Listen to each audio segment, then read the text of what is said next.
Hello and welcome to Kent Today Sport, your guide to the latest sporting action in the county.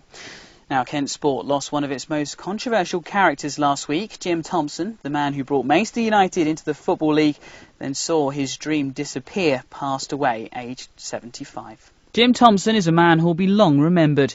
A football-mad Geordie, he was keen to get involved with the sport in the county, alongside his job as the KM's managing director. He tried and failed to get control at Gillingham, but then turned his attention to Maidstone.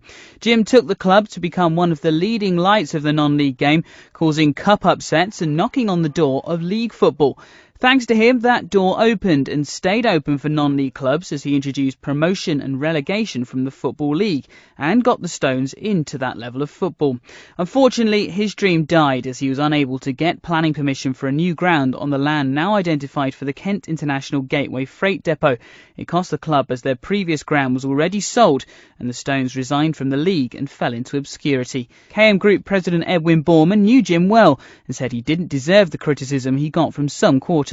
He really raised its profile and would, if his plans had continued, been able to re-establish them. Now, where this lorry park is supposed to being set up, and I think they'd far rather have a football ground there than the lorry park. Current chairman Paul Bowden-Brown took over the club from Jim and says despite what happened, he was always committed to the Stones. But Jim was not in football for his own personal advances financially. Jim was there because he loved the club. He fought for the club, if you look at all the history within it.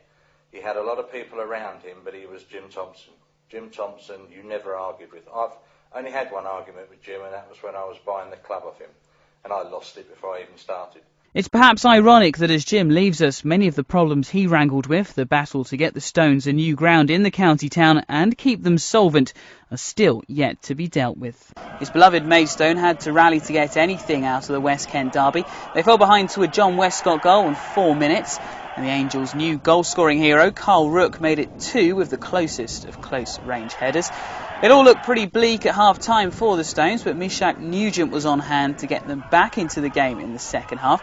James Pinnock hadn't been booked all season before this one. Unfortunately, he got his first and this his second in the game as the Stones went down to 10 men. But to the surprise of everyone, including the cameraman, Roland Edge got on the edge of a free kick to level things up.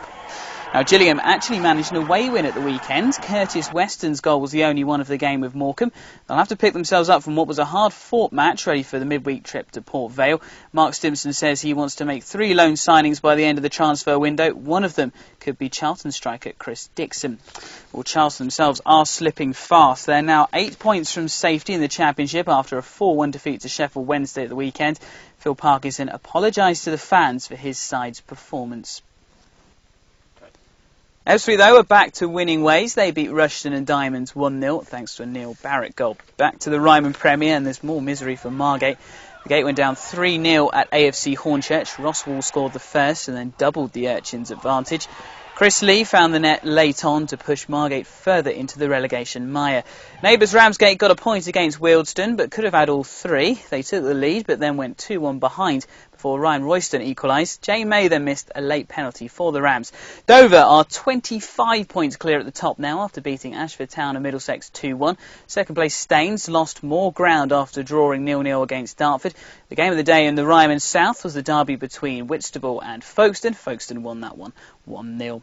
Now that's all from us for now. You can stay up to date with all the latest sports news on Kent Online and on KMFM, where you can get match reports, photos and reaction in your local KM paper.